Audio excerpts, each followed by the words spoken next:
Right, so you saw that we have one master node, so kubectl, and then get and then nodes, and there we go. So we have this node right here. Now, if you want to SSH into this node using Minikube, is as follows. So you say Minikube and then SSH. Now, if you have more than one node, then you can actually pick the node that you want to SSH into.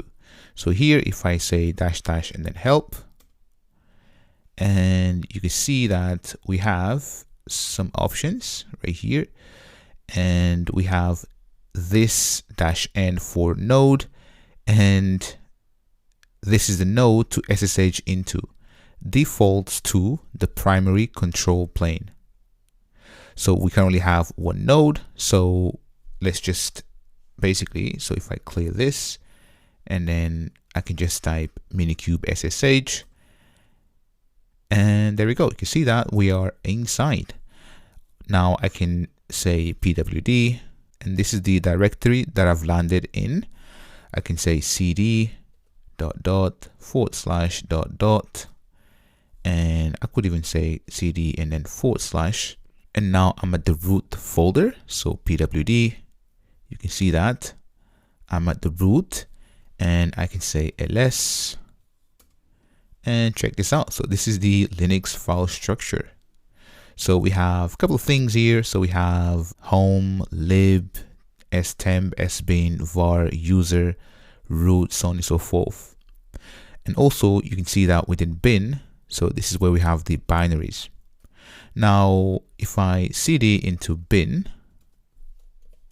and then clear the screen and then type ls, you can see that these are all the binaries available inside of, oops. So if I scroll up, so inside of this node right here, so which is quite a lot, to be honest. And we have even Docker in here. So if I was to basically Control L and then type Docker, and this can be outside. So if I do cd and then / and then Docker -- and then version. So this is the version which is installed in this node right here, which is really cool. And if I type docker ps, whoops, you can see that we have a bunch of things, but let me actually just zoom out again. And in here, you can see that this is actually running a bunch of containers, right?